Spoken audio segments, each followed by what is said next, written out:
Em, saya mewakili KKL Jakarta. Belum mulai ya? Belum mulai ya.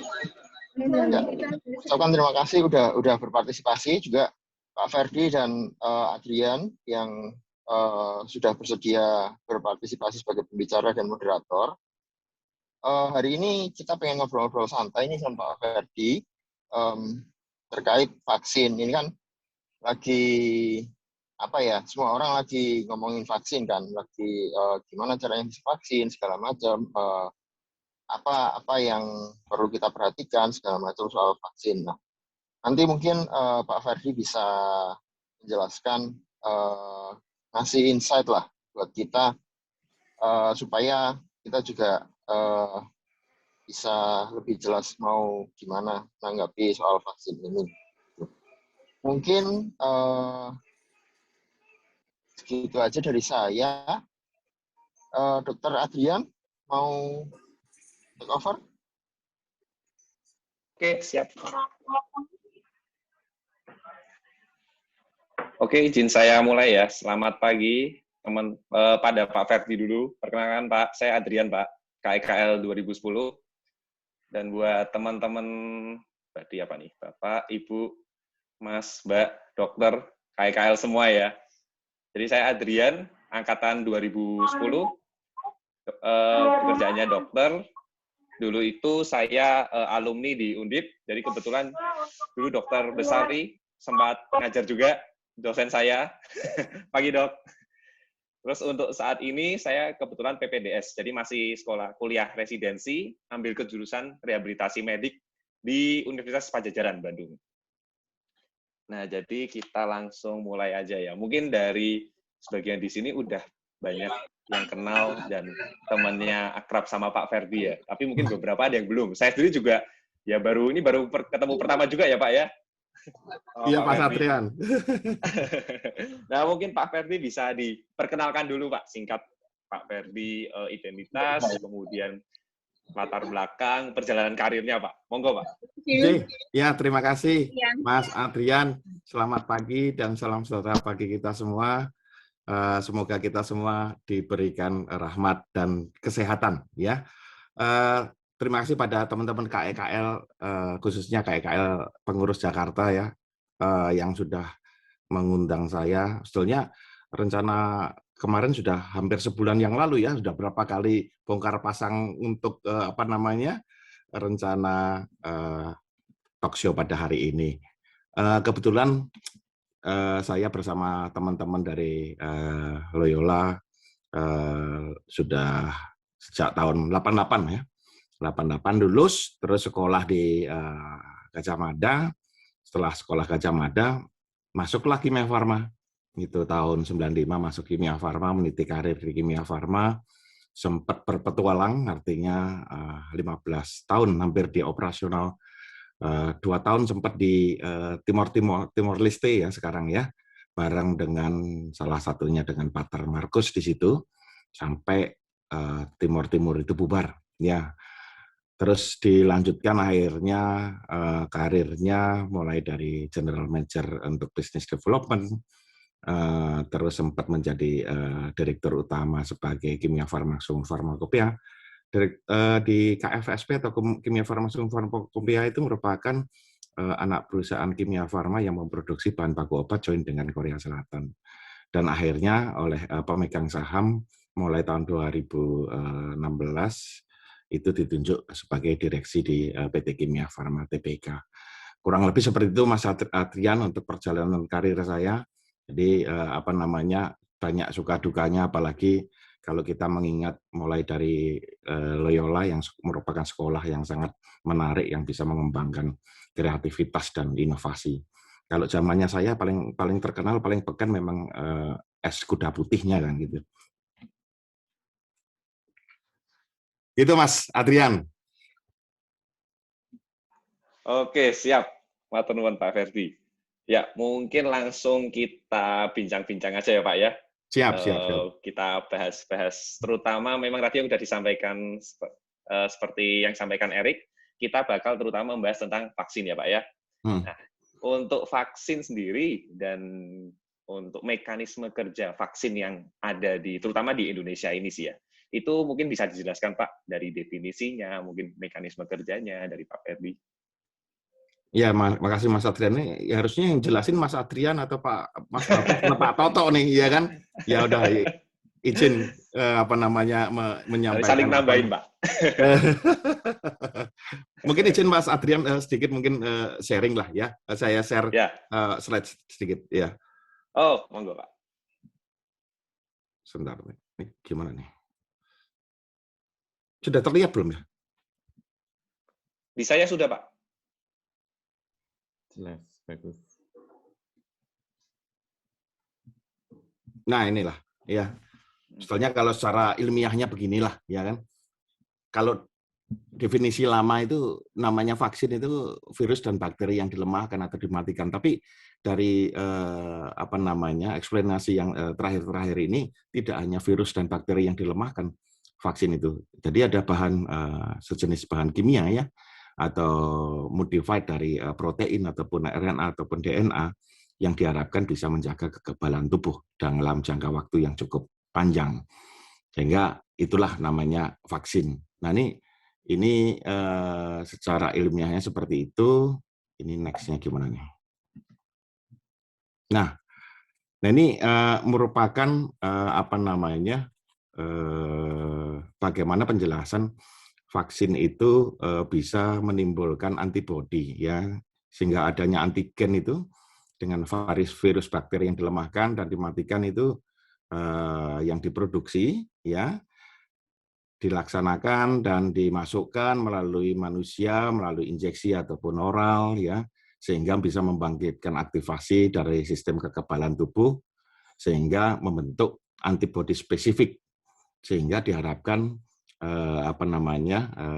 tubuh manusia itu bisa membentuk kekebalan dari serangan mikroorganismenya secara spesifik.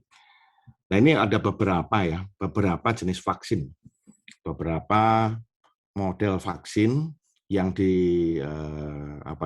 yang dikembangkan dari sejak pertama. Jadi ada generasi pertama itu ada live attenuated untuk vaksin, artinya vaksin yang dilemahkan dalam kondisi hidup ya. Contohnya seperti campak ataupun BCG yang tentunya sudah dilihat dari sisi keamanannya sehingga bisa digunakan oleh manusia. Yang kedua dalam generasi pertama itu ada kita kenal juga vaksin inactivated. Nah, itu seperti yang kita gunakan di untuk vaksin coronavirus sekarang ini yang dari Sinovac itu merupakan vaksin yang inactivated. Ini merupakan vaksin generasi pertama yang memang sudah banyak teruji dan kehandalannya dulunya misalnya dipakai untuk hepatitis ataupun rabies. Nah, pengembangan selanjutnya banyak nih. Ya, mulai dari toxoid, subunit, konjugat, rekombinan, bahkan yang model-model terakhir nih misalnya grupnya Pfizer ya atau Moderna menggunakan pengembangan dari mRNA, dari yang pengembangan basis untuk vaksin COVID yang menggunakan DNA misalnya yang dikembangkan oleh perusahaan di India, itu ada Zydus Cadila ya. Itu sayangnya untuk pengembangan DNA itu dia mengembangkan dengan tiga dosis, ini yang agak repotnya seperti itu. Dan ada beberapa juga menggunakan viral vector. Jadi itu Mas Adrian kurang lebih sebagai gambaran, sebagai informasi awal apa saja yang terkait dengan vaksin dan jenis-jenis vaksin seperti apa saja yang beredar di dunia ini. Sip, oke Pak. Kalau dari saya penjelasannya udah masuk ini ya, udah pas ini penjelasan dari Pak Ferdi ya tentang vaksin ya. Saya mungkin jelasinnya yang ringan-ringan aja sih Mas. Loh, justru ringan tuh malah yang penting Pak. Jadi supaya masyarakat awam kan jadi paham, biar nggak salah persepsi gitu ya. Oke, jadi kalau memang vaksin sendiri itu kalau saya nambahin sedikit itu udah sesuai sih sama yang dibilang Pak Ferdi. Jadi memang suatu bentuk upaya untuk kita membentuk kekebalan tubuh dalam tubuh kita. Jadi supaya menghindari dari penyakit, terutama infeksi ya, dari bakteri, dari virus, dan vaksin COVID sendiri itu memang jenisnya tuh ada beberapa. Tadi seperti yang Pak Ferdi sampaikan, yang di kita, Sinovac. Sinovac itu kan inactivated virus. Ya, jadi virus yang udah inaktif. Intinya tuh sebenarnya ya udah mati. Ya, kemudian ada juga yang beken-beken seperti Pfizer, Moderna, itu mRNA yang dipakai. Jadi suatu bagian dari virusnya. Ya, itu memang, dan cara kerjanya intinya bahwa kita kan akan terbentuk antibodi di dalam tubuh kita. Nah, prosesnya itu bagaimana? Jadi kalau di tubuh kita itu kan ada sel darah putih untuk membentuk antibodi. Sel darah putih itu ada bagiannya makrofag, limfosit T, limfosit B. Nah, terutama nanti kalau kita terinfeksi itu, bahasa gampangnya tuh kalau kita udah kemasukan infeksi antigen tuh, oh, tubuh tuh sel-sel kita tuh, sel-sel imun kita tuh akan ingat, oh ingat nih, oh ini ada yang pernah masuk nih. Nah, berikutnya tuh akan istilahnya tuh beradaptasi membentuk antibodi yang bisa melawan antigen yang masuk itu. Itu kira-kira teman-teman buat bantu nambahin dari penjelasannya Pak Ferdi tadi. Terus kita lanjut pembahasannya nih. Nah, jadi tentang vaksin COVID di Indonesia, Pak Ferdi. Yeah. Kalau vaksin di COVID di sini itu kira-kira ini sekarang itu progresnya bagaimana? Apakah sudah mencapai yang diharapkan dan mungkin tantangannya itu gimana, Pak Ferdi? Sangat complicated sih Pak, Mas Adrian sama teman-teman semua. Bagaimana pemerintah bisa menyiapkan proses vaksinasi untuk COVID ini. Kalau kita melihat dari sisi platform yang ada, tadi sempat disinggung ya, ada beberapa banyak platform yang ada untuk vaksin COVID ini. Kebetulan pemerintah Indonesia termasuk yang kita perlu apresiasi adalah dengan cepat bisa melakukan proses vaksinasi ini. Karena kita proses untuk pendekatan kepada pabrikan yang menghasilkan vaksin ini cukup panjang, mulai dari mungkin bulan Juni, bulan Agustus itu ya. Apa yang menjadi dasar pemilihan vaksin terhadap COVID ini? Tentunya untuk guidance pada awal tahun 2020 adalah yang pertama kali adalah pemilihan vaksin untuk yang terdaftar atau dalam list WHO ya. Yang ada di list WHO yang sudah dikembangkan, apakah itu meliputi uji klinis tahap 1, 2, 3, ya kan gitu, dan bagaimana perkembangannya. Dan yang menjadi tantangannya adalah kalau kita melihat dari jumlah penduduk di dunia, kurang lebih ya mungkin sekitar 7,5 atau 8 miliar ya, 7,5 atau 8 miliar penduduk dunia itu untuk supply vaksin sendiri ataupun produksi vaksin itu sendiri itu tidak seimbang dengan jumlah penduduk di dunia, kan gitu. Jumlah produksi yang terbesar di dunia adalah sampai dengan tahun 2020 produksinya adalah di India, yang notabene sekarang kerjasama banyak juga dengan Novavax yang perusahaan Amerika ataupun Kanada. Dan sekarang kerjasama Pfizer dengan biotech di Jerman yang tadinya hanya kapasitas sekitar 750 juta setahun, mereka meningkatkan pada sekitar 2 miliar. Ya. Nah itulah bagaimana pemerintah bisa berupaya sehingga Indonesia itu bisa melakukan vaksinasi mulai awal Januari. Kenapa kita cukup beruntung? Karena banyak negara, termasuk negara tetangga kita yang tertinggal dibanding Indonesia, salah satunya juga Singapura ataupun Malaysia. Ya, Malaysia baru dilaksanakan proses vaksin baru tanggal 24 Februari kemarin. Sedangkan kita sudah prosesnya mungkin sudah hampir 1,5 juta orang pada kondisi sekarang ini. Terus itu merupakan tantangan bagaimana terkait masalah supply. Di lain itu negara-negara pada berebut untuk mendapatkan vaksin tersebut. Jadi pengaruh dari pemerintah untuk mendapatkan vaksin itu sangat besar. Oleh karena itu kita pemerintah Indonesia bisa mendapatkan beberapa platform yang nantinya akan digunakan. Ya, yang sudah resmi ada 2 jenis yang sudah diumumkan pemerintah, nantinya vaksin pemerintah ataupun vaksin gotong royong ya. Nah, untuk yang vaksin pemerintah ada beberapa merek yang direncanakan bisa digunakan, yang salah satunya adalah Sinovac yang sudah diproduksi oleh Bio Farma, itu kurang lebih diproduksi sekitar 150 juta ya, 150 juta dosis nantinya. Terus ada juga Novavax ya, ini perusahaan dari Kanada dan Amerika yang ikut memproduksi dari basisnya dari RNA, dari kombinasi dari protein. Ini juga diharapkan bisa memasok kurang lebih di 120 juta. Dan ada beberapa juga pilihan dan sumbangan dari Gavi atau COVAX. Gavi atau COVAX itu merupakan badan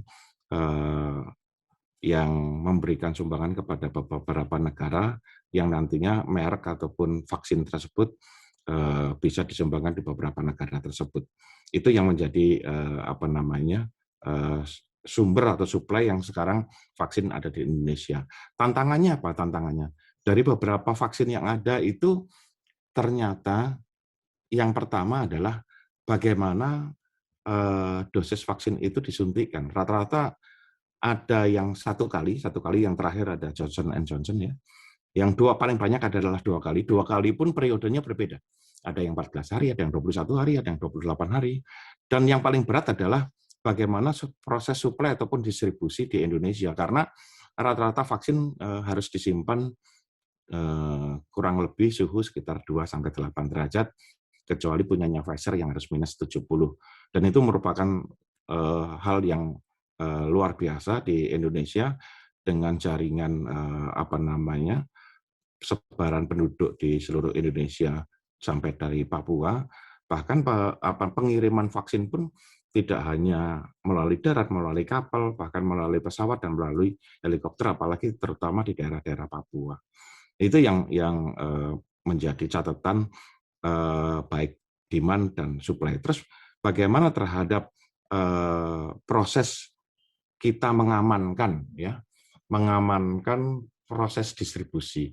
Nah, pada saat kita melakukan distribusi itu oleh Bio Farma Persero ya, itu dilakukan bahwa ada kontrol mulai dari sisi produksi, Mas Adrian. Jadi dari sisi produksi, begitu produk itu dihasilkan, salah satu penandaan kita berikan penandaan QR code. Apa fungsi dari QR code itu? Fungsinya adalah melakukan tracking terhadap vaksin yang ada di Indonesia. Ini merupakan inovasi ya yang baru pertama kali digunakan di dunia. Artinya untuk vaksin COVID ya, untuk penyebaran vaksin COVID yang menggunakan QR code yang bisa di-tracking baru di Indonesia ya. Tapi kalau obat-obat lainnya sudah banyak di negara-negara lain. Nah, ini fungsinya apa? Karena supaya kita bisa mengetahui sebaran vaksin itu sendiri. Terus yang kedua, kita bisa meyakinkan masyarakat bahwa vaksin yang digunakan itu memang benar-benar asli. Ya. Itu dari sisi bagaimana perlindungan dari keamanan dari vaksin itu sendiri. Dari sisi produksi dan distribusi yang menjadi permasalahan ataupun menjadi tantangan adalah bagaimana waktu pertama kali vaksin itu datang ataupun negosiasi dengan pabrikan, karena sediaannya beda-beda tuh, ya kan? Ada, supaya teman-teman mengetahui juga bahwa ada sediaan yang vaksin itu yang hanya single dose, artinya sekali suntik untuk 1 orang dan di dalamnya sudah ada alat suntiknya, ya kan? Tapi yang digunakan untuk vaksinasi massal ada yang model bentuk vial, ya bentuk botol, ya kurang lebih ada berapa cc yang digunakan untuk misalnya 5 orang atau 10 orang. Itu tentunya sangat mempengaruhi dari kecepatan produksi di Bio Farma, sehingga dengan adanya penentuan produk ataupun jenis vaksin ini juga yang ditetapkan oleh Kementerian Kesehatan ini sangat mempengaruhi kecepatan bagaimana pemerintah bisa menciptakan herd immunity ya, yang diharapkan kalau kita melihat fasenya kurang lebih sekitar 15 bulan kalau kita melihat dari jadwal yang vaksinasi yang ada di Indonesia untuk vaksin pemerintah. Nah, setelah itu distribusi, setelah itu kita masuk ke tahapan divaksinasi. Divaksinasi pun juga luar biasa tantangannya ya. karena fasilitas-fasilitas layanan kesehatan termasuk mulai rumah sakit ataupun klinik ataupun puskesmas itu dokter, perawat ataupun bidan itu yang melakukan vaksinasi tentunya harus tersertified ya, bagaimana dia bisa melakukan proses vaksinasi itu. Itulah kurang lebih tantangan seperti apa proses vaksinnya. Nah, untuk mempercepat untuk herd immunity itu makanya pemerintah kemarin 2 hari yang lalu sudah mengeluarkan PMK 10 2021 untuk mempercepat tersebut, akhirnya diluncurkannya adanya vaksin gotong royong. Jadi vaksin gotong royong ini untuk membantu percepatan pencapaian herd immunity. Dan timing untuk pelaksanaan vaksin gotong royong ini akan ditentukan oleh Kementerian Kesehatan. Kenapa timing masalahnya sangat penting? Karena jangan sampai vaksin gotong royong ini menimbulkan polemik di masyarakat, karena pemerintah sudah menyatakan bahwa COVID ini merupakan pandemik dan vaksin juga dibiayain oleh pemerintah. Makanya vaksin gotong royong di state bahwa merupakan satu kelompok individu ataupun karyawan ataupun keluarga karyawan yang didanain atau dibayarin oleh suatu badan usaha ataupun perusahaan tersebut. Sehingga harapannya ini setelah vaksin pemerintah berjalan paling tidak untuk tenaga medis ataupun nakes, ataupun setelah lansia, dan setelah publik untuk yang banyak yang berkaitan dengan misalnya guru ataupun wartawan, itu selesai, baru vaksin gotong royong itu baru dilaksanakan. Tapi timing kapan dilaksanakan yang menentukan adalah Kementerian Kesehatan. Nah, proses bagaimana itu vaksin itu pemerintah ataupun vaksin gotong royong itu boleh digunakan atau tidak, itu juga ada tahapannya dan tantangannya juga luar biasa karena harus melalui proses registrasi ya, proses registrasi yang ada di Badan POM, karena di Badan POM itu harus memastikan bahwa pembuatan dan keamanan serta khasiat dari vaksin ini aman bagi manusia. Makanya Badan POM bisa mengeluarkan emergency use authorization. Nah, kenapa beda beberapa bulan sebelumnya itu sempat terdengar bahwa di beberapa negara sudah disuntikan vaksin, ya kan? Kenapa ini harus prosesnya menggunakan UEA? Jadi perbedaannya begini, di beberapa negara yang sudah menggunakan vaksin pada saat awal-awal, misalnya bulan September ataupun Oktober tahun 2020 kemarin, itu tanggung jawab terhadap vaksin tersebut melekat kepada individu masing-masing. Kalau seandainya ada kejadian ikutan pasca vaksinasi, itu tanggung jawab dari individu tersendiri. Nah, tapi kalau sudah diterbitkan emergency use oleh pemerintah dalam hal ini Badan POM ataupun oleh FDA, itu tanggung jawab terhadap kejadian ikutan pasca vaksinasi tersebut, itu tanggung jawabnya beralih kepada pemerintah. Itu yang kenapa sangat hati-hati dari pihak regulatori mengeluarkan izin EUA ini. Selain itu karena di Indonesia itu mayoritas penduduknya hampir lebih dari 70% adalah masyarakat dari Muslim, jadi tantangan tersendirinya bagaimana bisa meluluskan vaksin tersebut dari mendapatkan sertifikasi halal. Nah, itu prosesnya itu cukup takes time, sehingga ya beberapa tantangan itu sudah kita laluin, sehingga kita harapkan inilah merupakan bagian hari ini kita bertemu sudah rangkaian dari dalam hal sosialisasi. Kurang lebih gitu, Mas Adrian. Oke, matur nuwun Pak Ferdi. Tadi dari penjelasannya Pak Ferdi memang tantangannya itu ada beberapa ya, dan itu memang masih dari pemerintah POM masih mengupayakan, soalnya kan memang sebenarnya kalau saya baca-baca juga targetnya di herd immunity itu ya Pak Ferdi ya, dan mengejar supaya timingnya, waktunya itu nggak terlalu lama lah ya dibilang ya. Soalnya kan sebelumnya saya baca-baca sempat ada yang juga bisa sampai mungkin 2 tahun, 3 tahun, tapi terakhir pun dari update yang terbaru sekitar 15 bulan ya Pak ya. Iya. Dan herd immunity itu memang diperkirakan paling nggak tuh masyarakat Indonesia 70% ya Pak ya, yang mendapat vaksin ya. Betul ya Pak ya? Betul Mas Adrian. Jadi memang sesuai dengan betul di Indonesia ada forum namanya ITAGI ya, yang merupakan salah satu lembaga yang merupakan merekomendasikan apakah vaksin itu bisa di Indonesia atau tidak selain dari KPCPEN. Nah, dari ITAGI ini menyarankan bahwa untuk tercapai herd immunity sesuai dengan apa guidance dari WHO itu harus tercapai di angka 70%. Nah, ini bagaimana perhitungan dari pemerintah bisa mencapai 70% itu cukup menarik karena itu juga menyangkut masalah budget. Jadi perhitungannya kurang lebih seperti ini. Kalau kita melihat bahwa penduduk Indonesia kurang lebih taruh kata 270 juta jiwa ya, 270 juta jiwa, itu yang dihitung yang disiapkan untuk vaksinnya dari mana? Jadi yang dilihat adalah jumlah penduduk Indonesia yang usianya lebih dari 18 tahun. Ya kan? Jumlah penduduk Indonesia yang lebih dari 18 tahun itu kurang lebih di angka sekitar 189 juta. 189 juta. Terus masih ada faktor pengurangnya. Masih ada faktor pengurangnya yaitu yang dikurangkan adalah yang sifatnya eksklusi yaitu ibu-ibu hamil ya. Jumlah ibu hamil ataupun masyarakat Indonesia yang terpapar COVID ya ataupun yang memiliki komorbid itu kurang lebih sekitar 8 juta sehingga jumlah penduduk Indonesia yang disiapkan oleh pemerintah yang siap divaksin untuk COVID itu jumlahnya hampir 182 juta. Ya, 182 juta. Terus apa kaitannya bisa tercapai herd immunity 70%? Bagaimana ini perhitungan untuk jumlah juta dosisnya.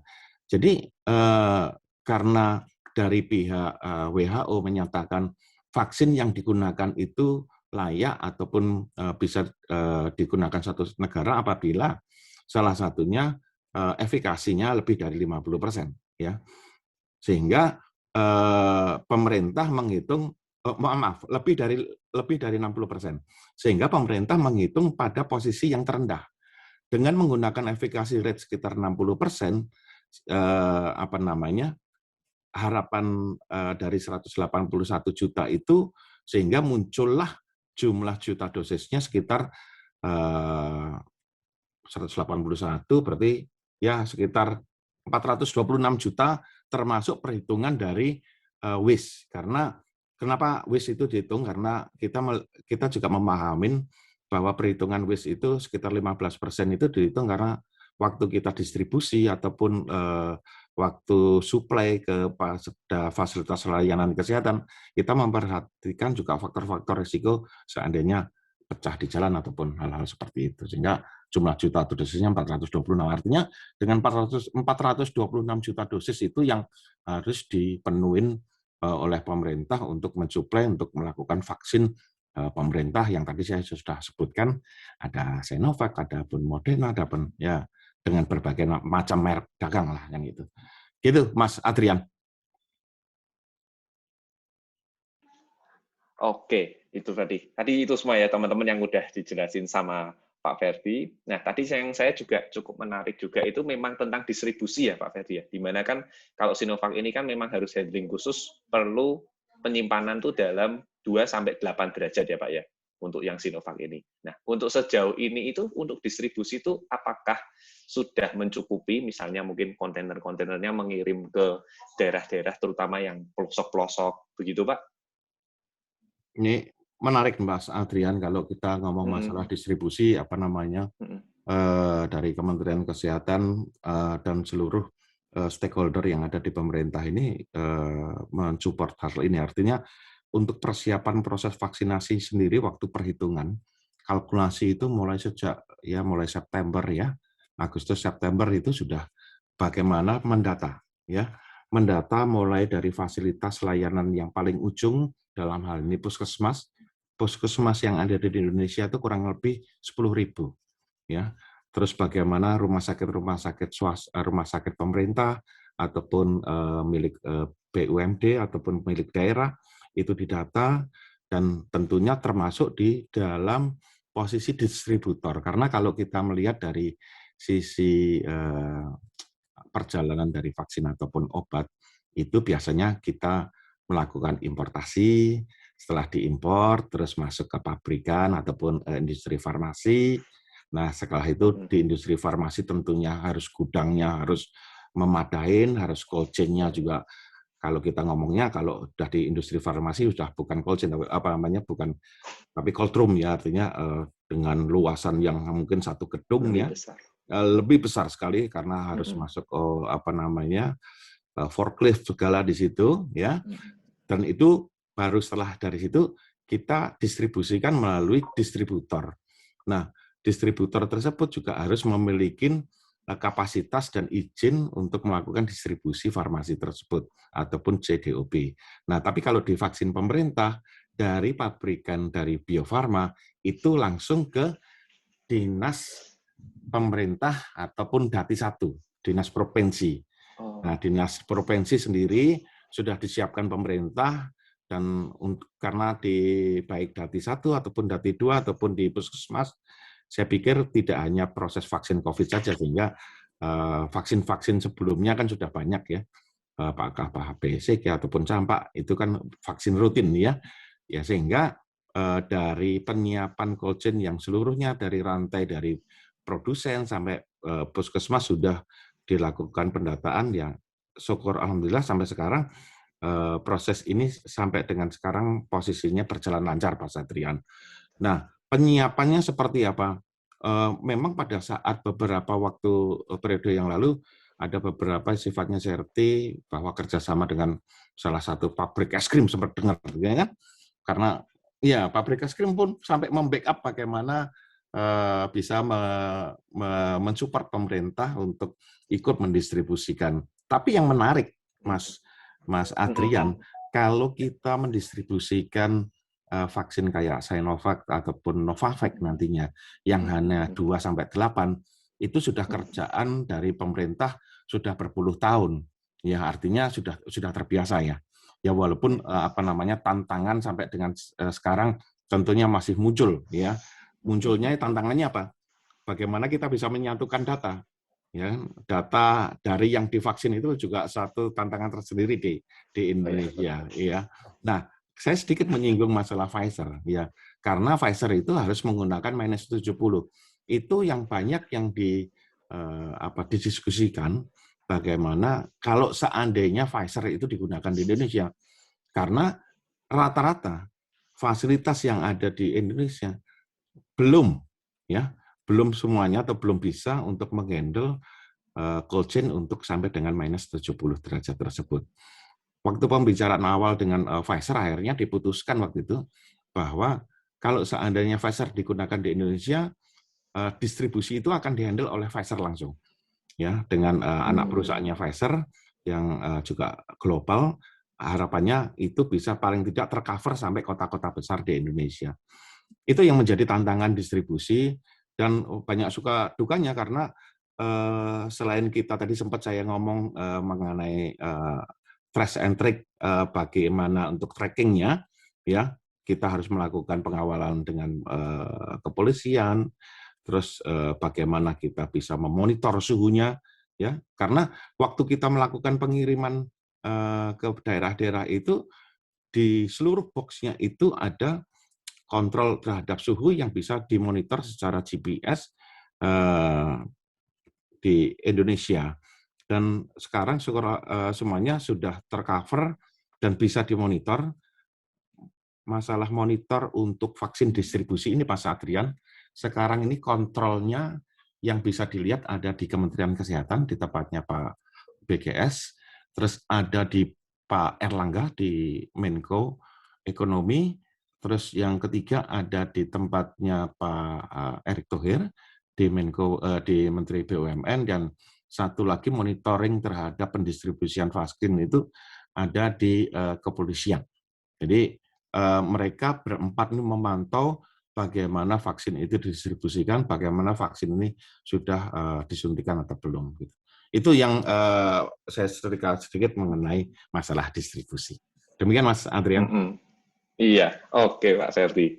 Yang juga tadi dari yang di-share Pak Ferdi udah banyak banget ya tentang tantangannya, juga dari strategi Kemenkesnya juga untuk kedepannya yang bakal bisa mungkin problem yang muncul dan yang diatasin itu juga udah ke-share Pak Ferdi. Yang menarik di saya juga tadi mungkin menyinggung dikit tentang efektivitas Pak. Nah, sebetulnya kan kalau data yang ada ini kan tentang efikasi ya, efikasi dari vaksin-vaksin. Nah, untuk efektivitas itu apakah sejauh ini dengan data yang udah terdistribusi ini, apakah udah ada angka Pak untuk efektivitas Sinovac sendiri di Indonesia gitu Pak? Terima kasih Pak Adrian. Apa namanya? Kalau masyarakat sementara ini baru mengenal namanya efikasi ya. Efikasi yang angkanya cukup bervariasi ya. Kita mengenal misalnya efikasinya Sinovac. Sebelum saya ngomong efektivitas ya. Efikasi Sinovac kita dengar yang ada di Bandung kurang lebih relawannya ada 1.600, angkanya 65. Terus yang di Brasil mungkin angkanya di angka lebih dari 65, sedangkan yang di Turki malah di angka 90. Demikian juga teman-teman semua juga mendengar bahwa efikasi misalnya untuk grupnya Pfizer bahkan mungkin 94 ya, atau lebih dari punyanya. Yang dipentingkan oleh pemerintah adalah bagaimana proses vaksin ini efikasinya lebih dari 60. Itu standar pertama. Ya, karena lebih baik menggunakan vaksin dengan efikasi sampai dengan 60 atau 65 ini, tapi itu bisa melindungi, bisa tercapai herd immunity daripada tidak menggunakan sama sekali. Itu yang paling penting mungkin bisa saya sampaikan di sini. Dan kenapa angka itu sangat bisa berbeda-beda? Padahal barangnya sama, kenapa efikasinya kok beda? Ya itu kan juga menarik, ya kan? Harusnya sama dong. Nah itu tergantung. Ya. Perbedaan misalnya kalau kita melihat dari Sinovac dengan ada tiga negara yang menggunakan, itu yang menjadi perbedaan adalah jumlah relawannya. Kebetulan di Indonesia hanya menggunakan sekitar relawan hanya 1.600, tapi kalau di Brasil mungkin kurang lebih di antara lebih dari 5.000. Sedangkan di Turki juga lebih dari 5.000. Dan angka yang placebo ataupun angka yang menyebabkan itu tinggi rendahnya adalah orang yang placebo itu terkena COVID atau enggak. Nah, kebetulan yang ada di Indonesia ini yang dipilih itu orangnya segar-segar nih, ya kan, sehat-sehat gitu kan. Dan yang placebo nggak kena juga, akhirnya timbulnya rendah. Nah, betul Pak. Kalau yang di Brasil kenapa tinggi? Lah semua itu relawannya semua tenaga kesehatan nih, resiko tinggi kan? Ya itu yang menariknya. Nah, angka efektivitasnya seperti apa? Efektivitas tentunya karena tadi kita sudah sampaikan sebetulnya suatu obat ataupun vaksin itu bisa digunakan itu kalau dari FDA ataupun dari Badan POM itu harusnya melalui nomor izin edar. Istilahnya kalau di Indonesia nomor izin edar. Tapi dalam kondisi kedaruratan, Badan POM itu bisa mengeluarkan emergency use, artinya obat ataupun vaksin itu bisa digunakan dalam kondisi darurat. Apa yang menyebabkan perbedaan dan apa hubungannya sama efektivitas? Ya kan? Nah, kalau itu digunakan dalam kondisi darurat, artinya apa? Bahwa vaksin itu sebetulnya kalau kita melihat bahwa perkembangan dari pengembangan vaksin itu biasanya berpuluh-puluh tahun, ya 20 tahun ataupun 30 tahun baru bisa digunakan. Ini dalam jangka waktu 6 bulan sudah digunakan. Padahal dari sisi dari sisi kondisi keamanan atau mutu dan khasiat dari obat atau vaksin ataupun obat itu bisa digunakan rata-rata setelah dia mendapatkan uji stabilitas, artinya apakah dia pada bulan pertama dia stabil, bulan kedua stabil atau tidak, sampai 6 bulan bagaimana, sampai 1 tahun seperti apa. Itu salah satu indikator. Nah, karena ini supaya digunakan dan sudah ada uji klinis tahap 3, jadi penting juga nih, karena uji klinis 1, 2, dan 3 itu jumlahnya lebih dari sekitar 250 orang. Begitu itu data itu lengkap, itu bisa digunakan kedaruratan. Oleh karena itu, bagaimana fungsi efektivitas ini bisa muncul atau enggak? Berapa sih jumlahnya? Nah ini yang masih merupakan bagian dari nanti yang pemenuhan bisa menjadi NIE, Mas Adrian, artinya efektivitasnya seperti apa. Tapi yang paling penting bahwa selain efikasi, efektivitas juga masalah dari sisi keamanan, Mas Adrian. Jadi, ya. ya, kenapa keamanan itu penting? Kita melihat bahwa kalau dari data-data yang beredar di Google ya, di masyarakat ataupun di media, seperti misalnya kita contohkan untuk Sinovac itu sekitar tingkat keamanannya sekitar 0,1% sampai 1%. Tapi kalau kita melihat dari sisi vaksin misalnya Pfizer, tingkat keamanannya sampai 1 sampai 4%. Nah, apa yang menjadi dasar keamanan dari 0,1 sampai 1, 1 sampai 4 itu yang dikhawatirkan apa? Kejadian ikutan pasca vaksinasi tersebut. Apakah dia mengalami misalnya gatal-gatal ataupun kejadian yang sifatnya ringan ataupun sedang. Jadi dengan adanya tingkat keamanan yang cukup rendah yang tentunya sudah diklarifikasi dengan data dan penelitian yang ada, itu merupakan jaminan dari pemerintah kepada masyarakat Indonesia bahwa yang dilaksanakan vaksinasi di Indonesia itu sangat mumpuni gitu. Sehingga sudah sangat dipikirkan untuk keamanannya bagi masyarakat luas. Itu Mas Adrian. Iya, oke Pak Ferdi. Udah nih, lengkap. Jadi penjelasan soalnya tentang efikasi, efektivitas. Kadang di saya tuh juga banyak tuh pertanyaan yang masih bingung. Kan soalnya kan dua hal yang berbeda kan ya. Beda ya? banget.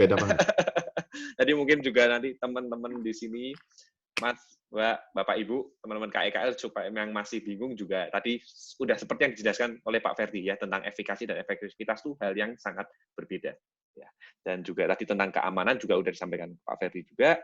Nah, mungkin ini sebentar lagi nih kalau dari timeline udah waktunya mau nanti Q&A, Pak. Nah, ini mungkin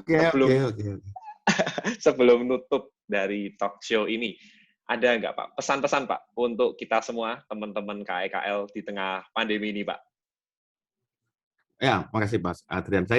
Saya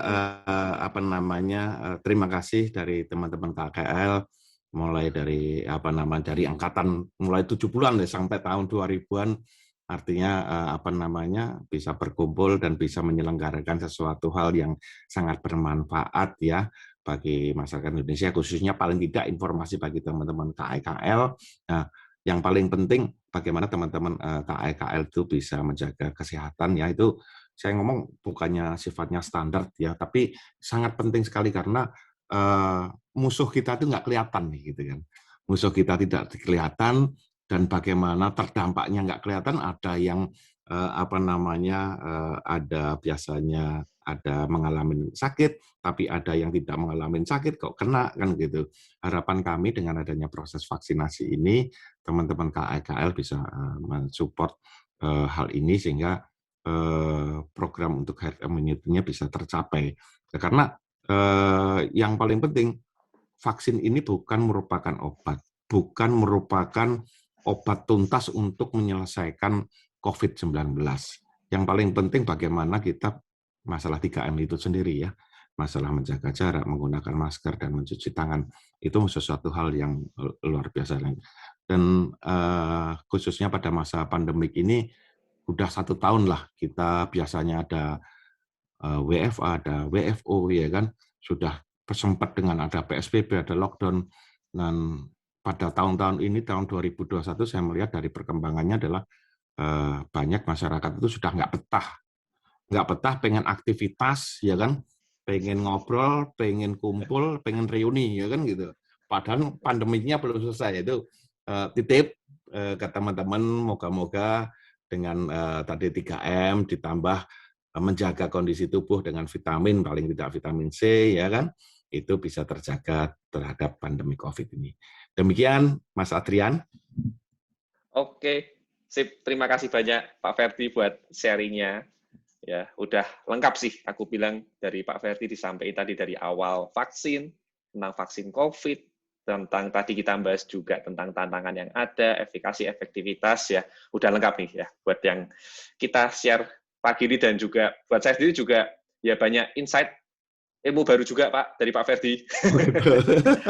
Update ya, update. Kadang kan juga dari kita memang kalau dokter lebih ke secara pelajaran ya, tapi kadang kan untuk di lapangannya mungkin nanti masalah yang kebijakan itu juga insight baru juga Pak buat saya Pak. Betul. Mungkin sedikit saya tambahkan sebelum tanya jawab. Boleh Pak. Mungkin ada baiknya mungkin dari teman-teman mungkin dari KKL juga bisa mengajukan kepada Kementerian Kesehatan sih, misalnya untuk melakukan penyediaan terhadap tempat untuk melakukan proses vaksinasi. Kemarin kita dari pemerintah sudah mengundang dari 90 lembaga ataupun dari perusahaan swasta, termasuk di dalamnya kalau kita ngelihat juga sejawat dari KKL ada dari Kanisius ya. Kanisius sudah menyediakan tempat untuk melakukan proses vaksinasi. Artinya hal-hal tersebut baik swasta ataupun pemerintah bisa ikut mendorong proses vaksinasi yang ada di Indonesia sehingga tidak perlu 15 bulan lah kan gitu. Itu Mas Adrian.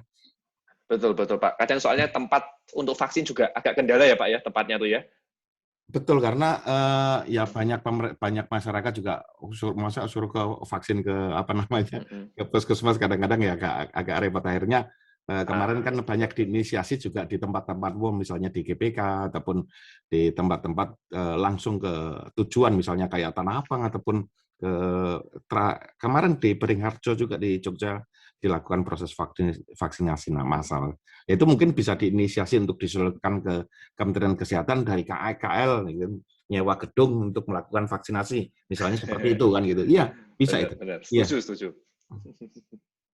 Oke, makasih Pak Ferdi. Oke, berarti ini kita langsung lanjut ke Q&A ya Pak ya. Ini pertanyaan juga kayaknya udah se-update banyak banget nih Pak yang tanya nih Pak. Pada penasaran nih Pak. Masa sih? Tapi ini, iya nih kalau lihat di chat itu banyak banget ini. Nah ini, tapi kita pilih dulu ya pertanyaan-pertanyaan yang udah masuk. Nah, saya bacain dulu. Ini ada pertanyaan pertama dari Mas Aji, KEKL 2004. Nah, apakah vaksin Sinovac efektif untuk menghadapi varian COVID Inggris dan Afrika Selatan? Selama ini yang diberitakan vaksin mRNA yang efektif maksudnya. Tambah lama tambah dalam nih pertanyaannya ya kan? Iya Pak, benar. Menarik, terima kasih teman-teman. Ya, untuk apakah ini efektif atau tidak, memang penelitian lebih lanjutnya secara medis ya, saya harus menyampaikan karena ini sifatnya publish ya. Jadi secara medis untuk penelitian terhadap itu belum ada ya. Untuk apakah Sinovac itu manjur atau tidak, apakah Pfizer itu manjur atau tidak. Karena varian-varian dari COVID ini tidak hanya yang di Inggris, ternyata cukup banyak kan begitu. Tapi sampai dengan saat ini kita memiliki pilihan seperti ini kan gitu. Artinya mau tidak mau masyarakat Indonesia sekarang ini sudah ada nih kan gitu. Harapan kita dengan pengembangan yang vaksin-vaksin yang ada yang nanti juga digunakan oleh di Indonesia tentunya bisa tercover. Karena ini juga yang menjadi menariknya adalah di belakang terhadap proses vaksinasi ini adalah pabrikan. Nah, itu proses untuk secara medis dan sisi marketingnya ini saling berlomba ya. Apakah sisi bombastisnya adalah marketingnya dari vaksin ini bisa kan begitu. Ternyata yang sana secara medisnya penelitiannya belum ada. Jadi kami akan menyampaikan bahwa sekarang posisi yang ada bahwa ini varian-varian terhadap COVID tentunya harapan kita bisa terhandle dari vaksin yang ada itu aja sih. Gitu. Itu Mas Adrian. Siap Pak Ferdi. Dari saya mungkin izin tambahin sedikit ya Pak Ferdi. Silakan. Dari sesuai secara umum sama yang disampaikan dari Pak Ferdi, memang sampai sekarang tuh penelitiannya masih belum ada. Soalnya variannya sendiri itu kan macam-macam ya. Di Inggris, di Afrika Selatan, aduh banyak banget lah. Tapi jadi gini, walaupun memang variannya virus itu bermacam-macam, tapi paling enggak, jadi antara coronavirus yang di Inggris, Afrika tuh enggak seluruh strukturnya tuh berbeda. Jadi tetap ada yang beberapa struktur tuh sama. Jadi nggak mungkin dua virus ini tuh strukturnya tuh 100% beda semua. Tapi ada yang sama. Nah, diharapkan dari kita menerima vaksin, kalau yang kita bahas ini Sinovac ini, itu tetap bisa melindungi. Cuma memang seberapa efektivitasnya itu memang masih belum ada penelitiannya. Jadi itu nambahin seperti yang Pak Ferdi. Jadi ya divaksin ya untuk keamanan, untuk jaga-jaga juga ya. Oke, kita lanjut ke pertanyaan kedua. Ini dari Mas Agus Priyono dari KEKL 1989. Nah, pertanyaannya, jika ada vaksin yang dimasukkan lewat oral dan ada vaksin yang dimasukkan ke pembuluh darah, pertanyaannya apakah antibodi yang terbentuk ketika suatu virus masuk lewat saluran pernapasan akan sama dengan antibodi yang dibentuk dari proses vaksinasi yang disuntik melalui pembuluh darah? Terima kasih. Tambah lama pertanyaan tambah rumit. Iya, makin kan? Dalam lagi ini, Pak. Ini informasinya jadi tambah ilmiah ini kan. Benar, Pak. Ya, nanti mungkin dibantu sama Pak Mas Adrian ya. Tapi secara garis besar begini, bahwa proses untuk berjalannya suatu proses obat ataupun vaksin, apakah itu oral ataupun injeksi, tentunya ada plus minusnya. Tentunya bagaimana speed itu juga berbeda-beda ya.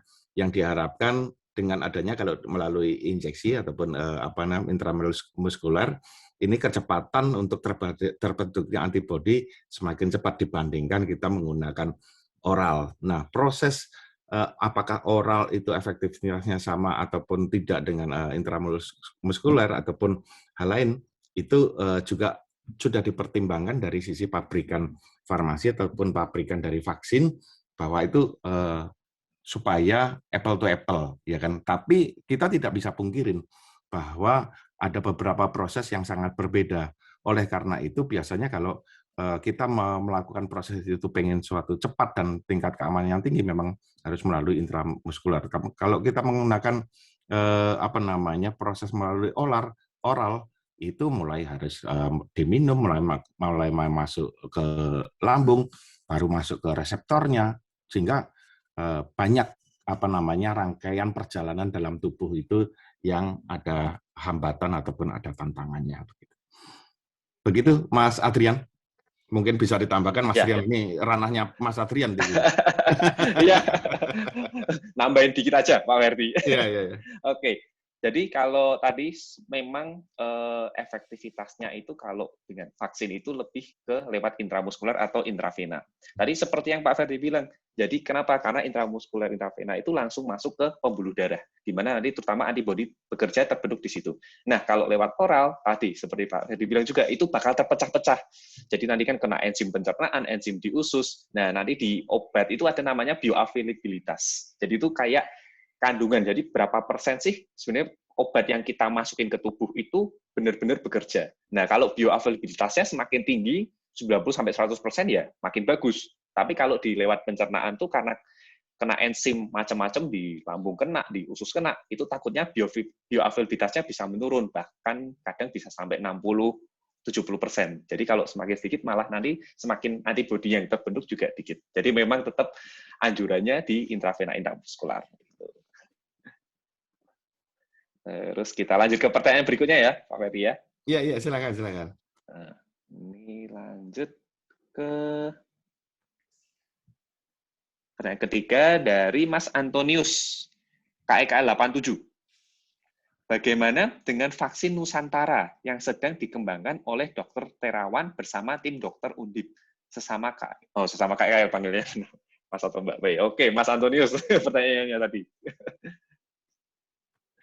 Ya. Tentang vaksin Nusantara ini Pak yang ditanyakan ini Pak. Ya, terima kasih Mas Adrian. Ya, secara detailnya saya juga belum tahu Pak Mas Antoni ya. Tapi kita melihat bahwa pengembangan untuk vaksin di dunia itu yang terdaftar di WHO itu sekarang hampir lebih 300 pengembang ya. Yang sudah lolos dari uji klinis tahap 1, tahap 2 itu mungkin hampir 100-an. Jadi cukup banyak ya. Dan itu yang mengembangkan bukan hanya industri farmasi ataupun industri vaksin. Dari institusi dari pengembangan seperti BPPT ataupun LIPI, bahwa lembaga Eijkman ataupun institusi pendidikan itu luar biasa banyak. Di Indonesia aja yang mengembangkan mulai dari entitas pendidikannya dari UI, UNER, ITB ataupun dari Gajah Mada ataupun universitas lainnya berlomba-lomba. Ini memang niatnya pengen ini bisa terselesaikan. Dan yang memang populer di Indonesia sekarang ini ada 2, ada vaksin merah putih, ya. Yang terakhir adalah vaksin Nusantara yang sempat disampaikan oleh Pak Terawan. Dilaksanakan vaksin Nusantara itu di mana, di Semarang ya, di Karyadi kalau nggak salah ya. Nah, soalnya metodenya cukup unik gitu kan saya melihat ya. Cukup uniknya karena harus diambil darah, terus diproses ya, terus dimasukkan kembali ke dalam fungsi itu, sehingga harapannya dengan proses yang ada di luar itu bisa dimunculkan proses antigennya sehingga dimasukkan kembali. Berbeda dengan vaksin-vaksin yang tadi sudah saya sebutkan di awal, kalau itu memang platform-platform yang ada. Jadi saya tidak banyak bisa berkomentar untuk vaksin Nusantara ini. Kita melihat saja, harapan kita juga bisa menambah kasanah, dan nanti yang paling penting pengembangan ini tentunya seperti yang saya sampaikan harus lulus lah ya, harus lulus nanti dari dari uji klinis dan harus lulus dari FDA ataupun dari Badan POM. Mungkin dari Mas Adrian yang lebih banyak bisa nambahkan tuh mengenai vaksin Nusantara. Silakan Mas Adrian tuh. Ya Pak Ferdi. Nah, kalau dari saya juga masih belum terlalu familiar, soalnya vaksin Nusantara kan memang penelitiannya pun juga masih proses juga ya Pak ya, Iya, juga masih hal baru. Tapi memang gini, kalau vaksin Nusantara itu memang kan prosedurnya kan mengambil, jadi kan istilahnya itu kan disebut juga vaksin kandungannya itu dendritik. Jadi itu kita tuh seperti mengambil dari sel darah kita, nantinya akan dibentuk antibodi yang diinjeksikan lagi. Nah, sebetulnya kalau secara ilmiah medis ini ya, cukup logis juga, tapi ini itu kalau untuk konteksnya spesifik untuk COVID, nah itu dia yang masih harus di research lagi. Ya, jadi tapi kalau secara konteks dalam kedokteran kita belajar tentang patogenisnya, patobiologinya sih masuk juga ya dari yang dikembangkan oleh Dr. Terawan. Tapi untuk aplikasinya memang butuh research dulu. Iya benar. Oke, kita lanjut pertanyaan berikutnya nih Pak Ferdi. Ini banyak juga yang tanya nih ya. Banyak Pak, makanya. Iya. Kadang-kadang lucu-lucu juga nih pertanyaannya nih. Beraneka ragam ya Pak ya? Iya benar. Ini berikutnya dari Mas Audrey Sukoco. Oh, iya. Nah, ini memfollow up tadi nih Pak, dari pesan Pak Ferdi nih. Pak Ferdi, untuk pengajuan tempat vaksin bisa kemana ya? Apakah ada kontak person? Nah, kalau pengajuan tempat vaksin bisa disampaikan ke Kementerian Kesehatan, ya, untuk proses tempat vaksin. Karena yang meng-hire ataupun yang melakukan collecting ini dari tim Kementerian Kesehatan, sehingga kemarin sudah terkumpul kurang lebih 90 pengusaha yang bisa ikut membantu proses vaksinasi itu.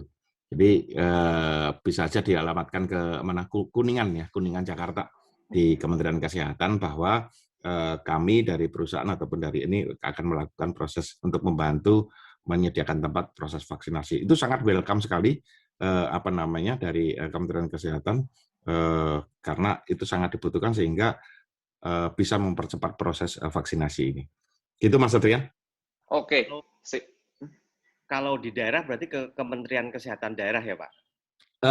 Enggak masalah. Artinya ini karena yang mengatur ini semuanya pusat dari Mas Adri, dari tetap harus melalui Kementerian Kesehatan yang di Kuningan, Jakarta. Ya. Oke, terima kasih Mas Adri. Ya, makasih Mas Adri. Oke, udah terjawab. Kita lanjut pertanyaan berikutnya nih Pak Ferdi. Dari Kevin.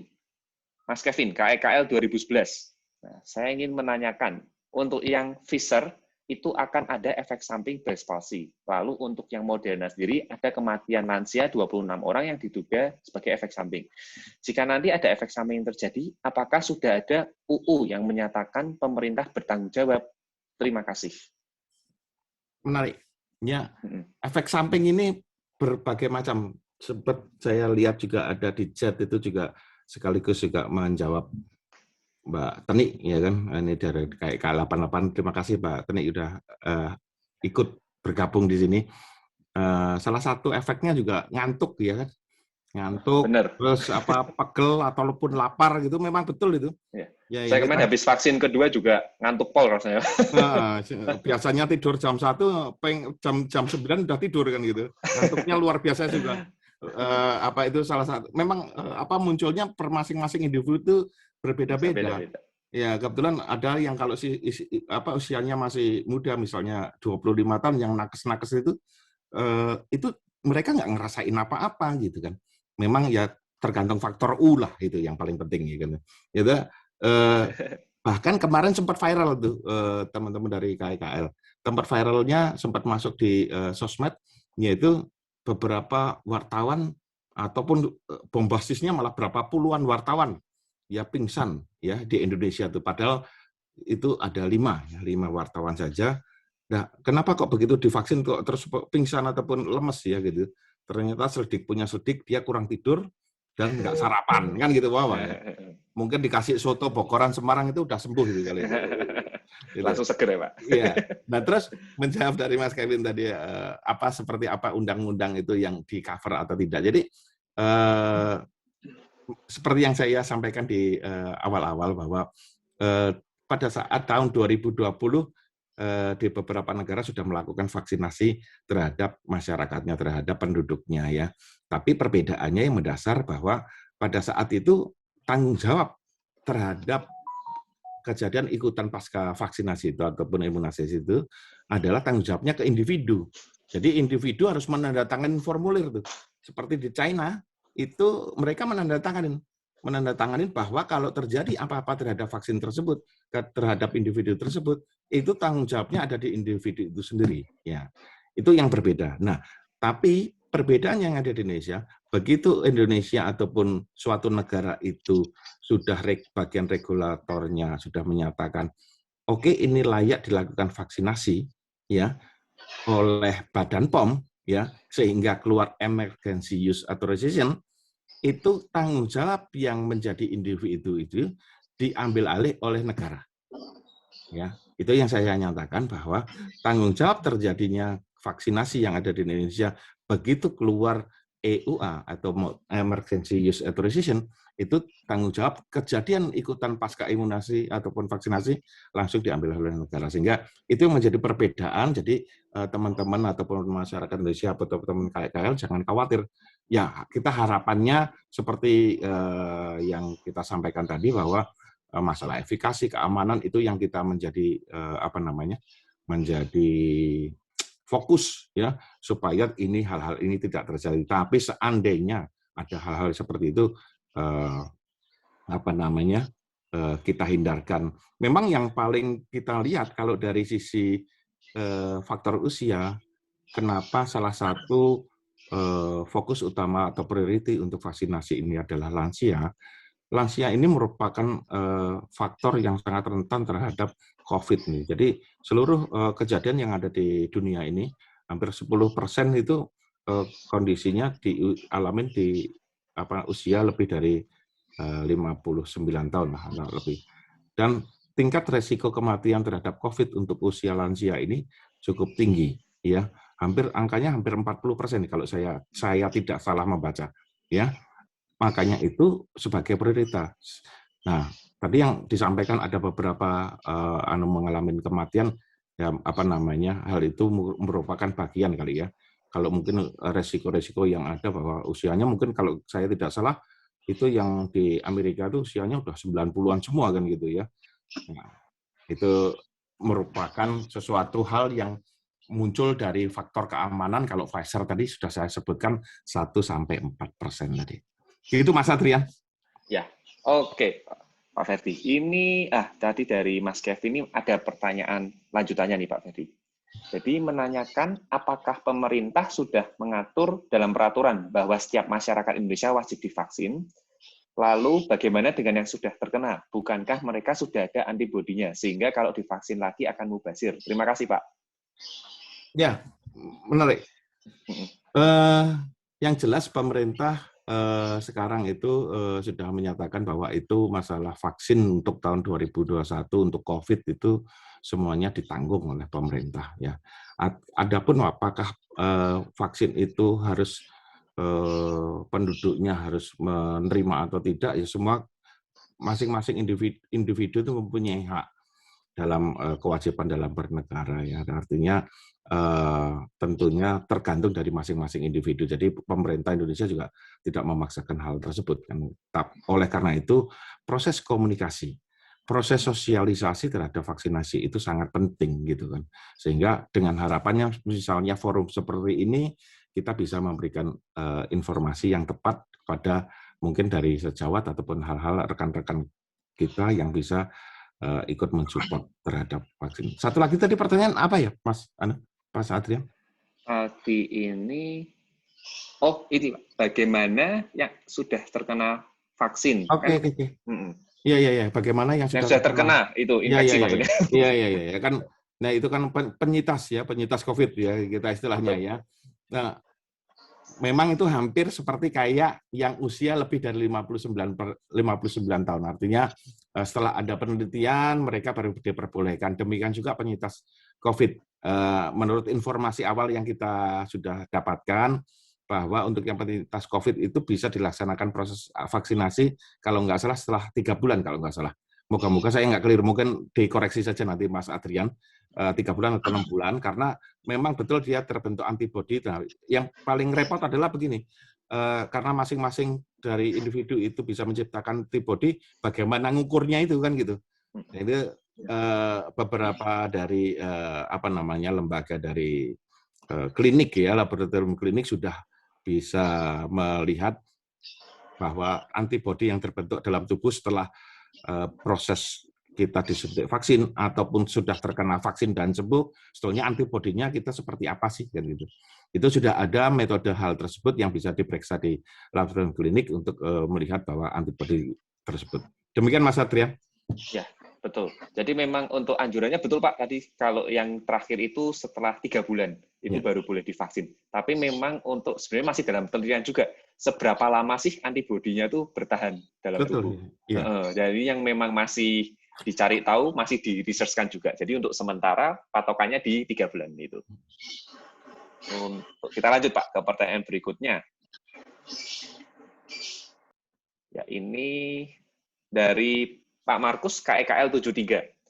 Mau tanya untuk penderita CA, cancer, apakah boleh divaksin, Pak? Ya, beberapa yang sifatnya komorbid ataupun memiliki riwayat dari penyakit tertentu, apakah itu bisa divaksin atau tidak, memang harus disampaikan pada tenaga kesehatan yang melakukan proses vaksinasi. Ya, itu yang paling penting Pak Markus, karena masalah hal tersebut tidak hanya dilihat bahwa terkena CA-nya saja, tapi kalau hanya CA terus melihat lainnya perlu menjadi pertimbangan. Memang ada beberapa yang menjadi pengecualian.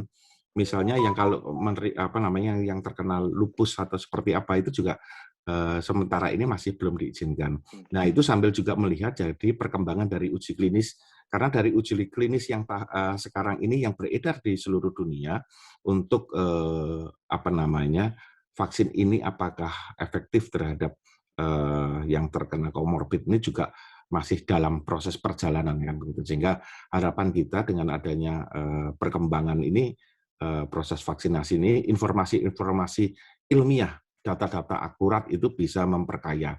Tapi secara garis besar proses yang teman-teman ataupun penduduk yang mengalami komorbid ya itu harus menginformasikan tersebut kepada tenaga kesehatan bahwa saya komorbid, apakah saya bisa atau tidak.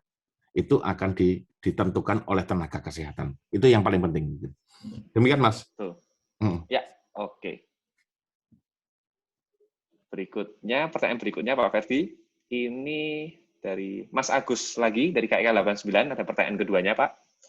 Untuk mempercepat pembentukan antibodi ketika dilakukan vaksinasi, apakah ada kajian untuk perlunya tambahan nutrisi dan juga jumlahnya? Misalnya, untuk membantu meningkatkan IgG dan CT. Terima kasih. Ya, ini menarik nih, ya kan? Kalau kita melihat sudah setahun lah kita bersahabat ya. Bersahabat sama COVID gitu kan, karena jadi kalau kita ngeliat ini kok ada yang kena COVID, yang satunya nggak kena kan gitu, ya kan? Padahal juga ini usianya masih muda juga, ini usia yang sudah 80 tahun juga ternyata malah kebal. Nah, itu memang tubuh manusia tuh penuh misteri kan gitu. Jadi iya, artinya bagaimana seseorang tentunya ada berbagai macam faktor yang muncul dari eksternal ataupun internal dari tubuh manusia itu sendiri yang mendukung masalah kekebalan tubuh. Tapi sifatnya untuk membantu ya, memelihara, untuk memaintain itu perlu ya, perlu terhadap apa namanya proses untuk misalnya tadi saya sudah sebutkan minumlah apa vitamin C, minumlah vitamin D3 ataupun ya kalau enggak berjemur, makanya banyak teman-teman juga melakukan menjemur matahari supaya D3-nya juga terbentuk kan begitu. Saya pikir itu saja ya, makan yang enak gitu aja lah ya, istirahat yang cukup. Saya kan hanya ngikutin anjuran dokter saya kan gitu ya. Tapi itu betul, itu Pak, paling penting jangan sampai drop. Jangan sampai drop. Ya, itu aja. Betul, Pak. Jadi izin nambahin, Pak, kalau yang ini. Jadi memang sebenarnya kayak tadi kita tambahin suplemen, kita makan yang sehat, kita juga biasanya penting juga tuh pokoknya jangan sampai stres. Iya. Stres tuh wah nurunin imun, jadi gampang kena penyakit, jadi badan metabolisme juga kacau. Ya. Jadi memang tujuannya penambahan nutrisi suplemen ini kalau buat saya sih lebih bikin benteng di tubuh kita. Jadi kita memang udah divaksin, udah kebentuk benteng. Ditambah makan dan nutrisi yang bagus, suplemen ini kita nambah benteng. Jadi supaya asalnya itu double-double, lapis-lapis. Jadi peluang kena COVID-nya pun juga cenderung menurun. Iya, betul. Oke, ini lanjut lagi. Pertanyaan berikutnya dari Mas Michael Eric, KEKL 2006. Pertanyaannya, kalau KIPI ditanggung negara, mengapa saat saya vaksin kemarin tetap tanda tangan form consent atau semacam waiver? Atau ada vaskes yang tidak mewajibkan tanda tangan tersebut? Ya, sebetulnya inform consent itu merupakan apa namanya prasyarat yang disarankan dari ITAGI. Makanya apa namanya bahwa masing-masing individu bersedia dilakukan vaksinasi. Yang paling penting itu. Adapun proses terhadap kejadian ikutan tetap itu ditanggung oleh pemerintah karena sudah diterbitkan EUA kok, sudah diterbitkan kondisi kedaruratan, jadi jangan khawatir ya terhadap info consent. Itu merupakan rangkaian dari administrasi untuk melakukan pemantauan nantinya terhadap kejadian ikutan pasca vaksinasi. Sehingga karena jadi begitu pemerintah itu begitu melakukan proses vaksinasi, tidak hanya PR-nya tidak hanya selesai, udah masyarakat Indonesia sudah divaksin terus selesai bubar gitu, enggak. Mereka melakukan evaluasi dan monitoring tuh. Nah, evaluasi dan monitoring itu dengan penduduk Indonesia yang tadi saya sebutkan jumlahnya sekitar 180 juta yang untuk yang usia lebih dari 18, tentunya masalah pendataan ini juga cukup menjadi tantangan, sehingga tanda tangan itu tetap diperlukan gitu untuk proses apa namanya nanti evaluasi dan monitoring dari vaksin itu sendiri. Begitu Mas Satrian? Ya, betul. Udah yang disampaikan sama Pak Ferdi. Jadi memang untuk tanda tangan inform consent itu memang kalau di kita di dokter tindakan medis itu memang harus ada juga itu, Pak. Ya, jadi untuk nggak cuma vaksin kan ya. Kalau nanti terutama operasi itu apalagi harus ada juga karena memang kita itu sebagai dokter, kalau kita mau menyarankan tindakan medis, itu terutama yang invasif ya. Jadi invasif itu yang ada melukai seperti menyuntik, ada seperti operasi, itu memang perlu persetujuan dari dokter, dari pasien itu. Jadi itu pentingnya dari informed consent itu. Lanjut lagi nih Pak, pertanyaannya dari Mas Yusuf KEKL 96. Apakah ada maksimal umur untuk menerima vaksin? Sampai sekarang penelitian kan bergantung dari relawan ya. Dari relawan sampai sekarang belum ada batasan untuk apa namanya umur dari usia vaksin ini yang penerimanya. Jadi tapi yang menarik sebetulnya dari relawan yang ada itu kan tersebar di beberapa negara ya. Kalau Pfizer ada di Amerika, terus kalau Johnson & Johnson ada di Eropa, terus Sinovac ataupun ini juga ada di China. Mereka menyebar proses uji klinis ini fungsinya adalah melihat bahwa etnis, ya, etnis ini apakah ada korelasinya dengan proses vaksinasi tidak, ya. Kalau kita ngelalui misalnya Sinovac ya, Sinovac itu jumlah relawannya yang ada itu yang di Uni Emirat Arab, Mesir dan negara-negara seputar itu jumlahnya 45.000 loh, ya, 45.000 relawan. Dan yang luar biasanya dari 45.000 relawan tersebut ada sekitar 138 etnis yang ikut masuk dalam proses vaksinasi ataupun penelitian dalam uji klinis itu. Harapannya apa? Sehingga bisa melihat bahwa penduduk di seluruh dunia itu bisa tercover oleh vaksin ini enggak gitu. Itu yang paling menarik. Termasuk di dalamnya faktor usia tadi. Sehingga itu sudah diantisipasi oleh pabrikan-pabrikan vaksin sehingga tingkat efikasi ataupun tingkat efektivitas dan keamanannya bisa tercover untuk seluruh manusia di dunia. Begitu Mas Adrian. Oke Pak Ferdi. Ini kita lanjut, ini sepertinya ada satu pertanyaan lagi nih Pak Ferdi. Satu pertanyaan lagi dari Stella, KEKL 2014. Nah, untuk kami yang awam, bukan berasal dari kedokteran atau farmasi, bagaimana cara menjelaskan pada orang-orang terdekat supaya mau divaksin? Keluarga saya agak kesulitan membujuk karyawan toko untuk divaksin. Terima kasih. Oh, menarik nih, ya, menarik. Problem banget. Edukasi nih Pak. Iya, iya. Sebetulnya hal ini sudah dilihat sudah dicek sama UNICEF ya. UNICEF Itagi Kementerian Kesehatan pada bulan September itu sudah melakukan survei. Ya, surveinya sangat mengumpunin itu karena itu laporan reportnya resmi. Bagaimana sih tanggapan vaksinasi atau vaksin COVID ini di masyarakat Indonesia?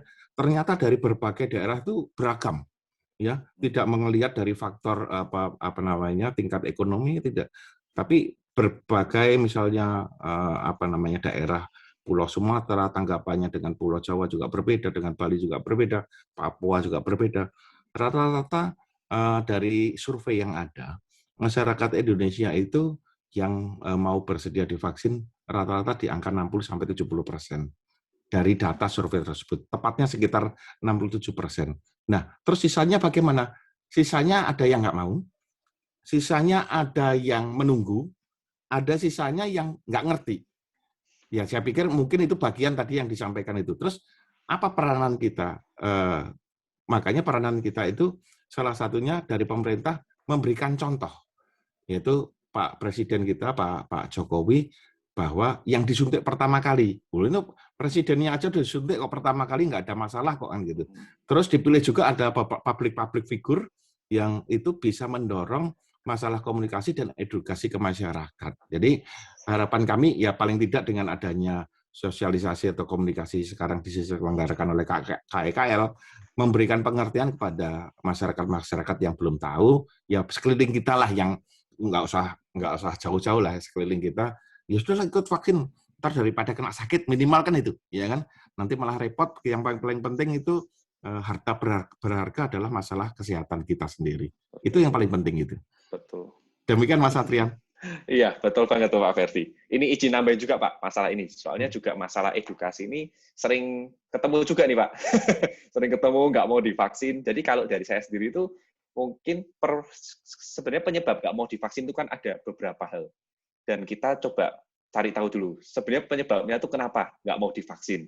Yang pertama sih kalau yang sering saya temuin, mungkin kan bagi masyarakat yang muslim, pengaruh halal ya Pak ya, halal Betul. atau enggaknya. Ya. Tapi padahal sudah lewat MUI, ya udah beberapa di screening, itu bahkan sudah dipastikan itu halal. Jadi itu mungkin untuk kehalalan itu sudah menjawab. Kemudian yang kedua, efek samping. Jadi kan banyak yang takut juga untuk efek sampingnya nanti gimana nih efek sampingnya? Banyak yang dengar juga bahwa itu nimbulin kematian, gini-gini. Nah, itu tadi seperti yang udah disampaikan Pak Ferdi juga, bahwa efek samping ini itu kita juga harus mempertimbangkan komorbid dan usia. Jadi memang harus sebelumnya kita screening dulu, dan pastiin bahwa yang diberikan vaksin ini kan memang yang tidak ada komorbid dan diutamakan tadi kan yang usia masih produktif, usia 18 sampai 50 tahun. Dan sejauh ini juga dari data yang ada kan dengan yang diberikan tanpa komorbid, usia produktif itu efek sampingnya memang muncul, tapi cenderung efek samping yang kalau di medis itu masih standar lah, terkontrol. Memang pasti ada demam, ada pegel-pegel. Itu kadang kemarin teman-teman saya juga ada tuh Pak yang demam, pegel-pegel sampai badan tuh kayak nyeri-nyeri. Tapi itu cenderung 1-2 hari udah hilang. Ya. Selain itu juga kadang masih ada juga yang mikir ini kan yang dimasukin itu kadang kan cari tahu yang dimasukin kan virus, bukannya nanti malah kena COVID. Nah, itu kadang ada juga yang tanya gitu. Nah, padahal tadi juga udah yang disampaikan jenis-jenis virusnya itu kan kalau yang kita dipakai itu inaktif. Sebenarnya inaktif itu maksudnya itu virus ya basically virus mati, itu bukan virus yang hidup. Nah, yang dimasukin ke kita virus mati atau kalau Pfizer Moderna itu mRNA, itu hanya bagian-bagian dari virusnya. Nah, yang nyebabin virusnya masuk ke kita itu bisa menginfeksi itu apa? Itu kalau virusnya hidup. Jadi virus yang hidup itu cenderung replikasi, memperbanyak diri makin banyak. Nah, ini yang bisa bikin dia infeksi. Tapi kalau yang virus mati ini kan dia udah mati, jadi nggak ada efek replikasinya. Dan yang terakhir, kayak tadi juga Pak Ferdi bilang, contoh dari public figure, dari Pak Jokowi, dari yang lain-lainnya. Nah, itu sebagai contoh itu. Betul itu, setuju banget tuh. Oke, itu aja yang bisa saya tambahin. Oke, Pak. Jadi ini sih pertanyaannya sudah semua, Pak. Pertanyaannya habis. Lumayan banyak sih, Pak, ini. Pertanyaannya macam-macam, beragam. Ya. Seru. Seru Tapi juga ya. mungkin nambahin Mas Adrian. Ada monggo, juga Pak. kalau yang ya sekarang banyak orang yang nanya ke saya, gimana sih saya bisa mendapatkan vaksin duluan atau saya nungguin yang punyanya Pfizer atau enggak? Udah yang ada aja dipakai aja lah kan gitu, ya kan? Ya, saran saya sih seperti itu kan gitu. Benar. Kalau tahun depan lah silahkan boleh memilih kan gitu, karena tahun depan kan harus lakukan proses vaksin lagi kan gitu. Betul, setuju banget nih kayak Pak Ferdi bilang. Juga banyak tuh Pak yang tanya ke aku. Tanya ke saya juga, nantilah nunggu Pfizer, soalnya efikasinya kan tinggi. Padahal tadi udah dijelasin, efikasi itu sama efektivitas beda. Berbeda, Dan efikasi betul. dipengaruhi hal-hal yang tadi seperti Pak Ferdi bilang, jumlah yang sampelnya, terus juga jumlah yang tadi relawannya, itu kan jadi nggak bisa buat patokan, tapi kan bukan terus buat patokan mutlak gitu kan ya. Bener. Oke, mungkin ada tambahan lagi dari Pak Ferdi? Saya pikir itu moga-moga teman-teman segera bisa mendapatkan vaksin. Ya, apalagi tidak dengan adanya forum ini saya sangat apresiasi kepada tim dari KEKL, khususnya KEKL Jakarta yang luar biasa membujuk saya supaya menyampaikan ini sebagai narasumber kan gitu ya. Tapi harapan kita ya semuanya kita semua dalam kondisi sehat ya, walaupun harapan kita udah pandemik sudah berakhir, herd immunity tercapai. Itu aja, Mas Adrian. Siap, Pak Ferdi. Dari saya juga saya nyampein terima kasih pertama pada Pak Ferdi ya bincang-bincangnya ini. Kalau bagi saya sendiri juga tadi saya bilang banyak insight baru, banyak update baru juga buat teman-teman KEKL, Bapak, Ibu, Mas, Mbak, semoga bisa bermanfaat ya sharing ini. Kalau dari saya juga terima kasih teman-teman KEKL ya. Jadi acara pagi ini, siang ini bisa jalan dan lancar juga ini ya. Kita ngobrolnya juga enak, ngobrolnya santai, enak, tapi juga dapat ke topik. Terus paling sebagai penutup, pesan saya untuk di tengah pandemi ini, walaupun semoga teman-teman yang belum dapat vaksin bisa segera dapat, dan yang sudah dapat vaksin, kalau aku bilang ojo terlena ya. Jadi banyak juga udah vaksin, wah udah nih anti COVID udah dapat nih, udah aman ini. Nah, itu nggak boleh ya. Tetap tadi ya Pak ya, 3M harus tetap jalan ya. Soalnya ini sebagai salah satu pencegahan, bukan berarti udah vaksin itu udah pasti 100% nggak COVID, itu nggak ya. Sekali lagi itu. Terus juga jangan stres, tetap happy. Oke, mungkin aku kembaliin lagi ke Erik. Monggo, Erik.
Halo, sorry barusan ada masalah teknis, nggak bisa unmute.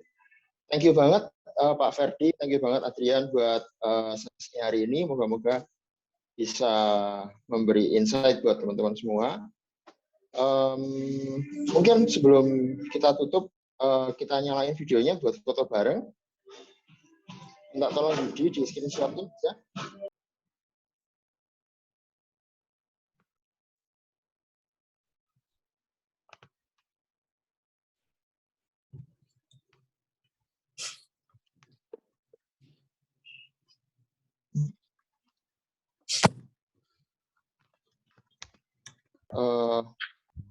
Kabari ya Yud.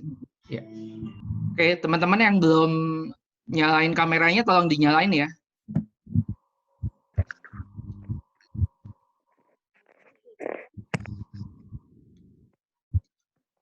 Sip. Oke, ini aku mulai snapshot ya.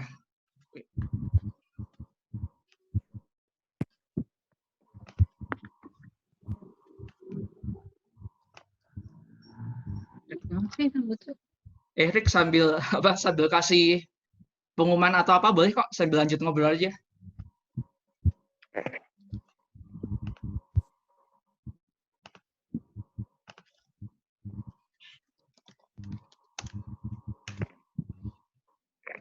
Gue enggak ada aku.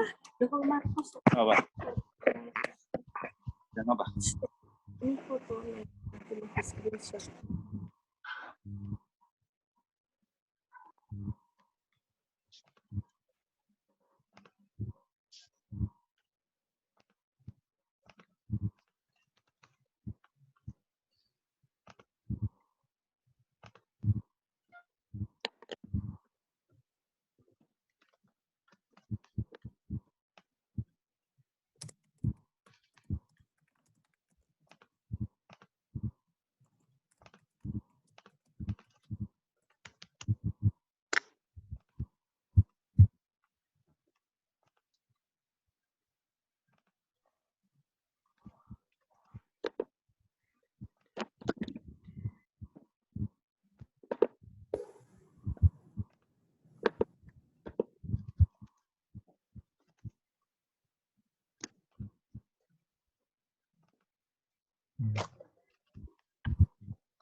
Oke, teman-teman udah apa? Snapshotnya udah. Boleh Rick kalau mau dilanjutin ada pengumuman atau hal-hal lainnya? Ya, kayaknya itu sih udah cukup. Thank you, sampai ketemu di sesi KIKL tahun berikutnya. Dari BPP, mungkin Fabian atau Mas ada yang mau disampaikan? Nggak apa-apa. Kayaknya tetap. Aku orang ketok aku gak melu. Menarik.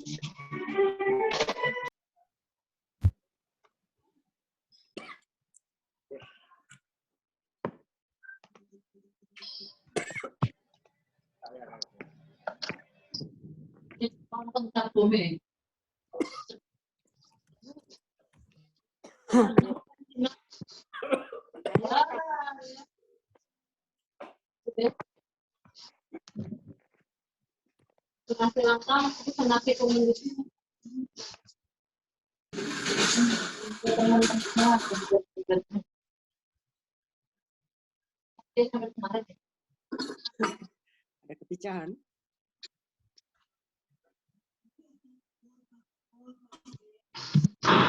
Mas Erik.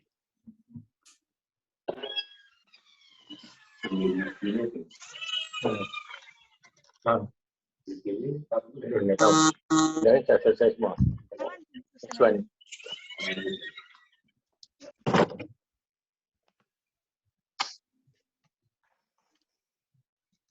Saya izin live dulu ya. Terima kasih teman-teman dari KIKL.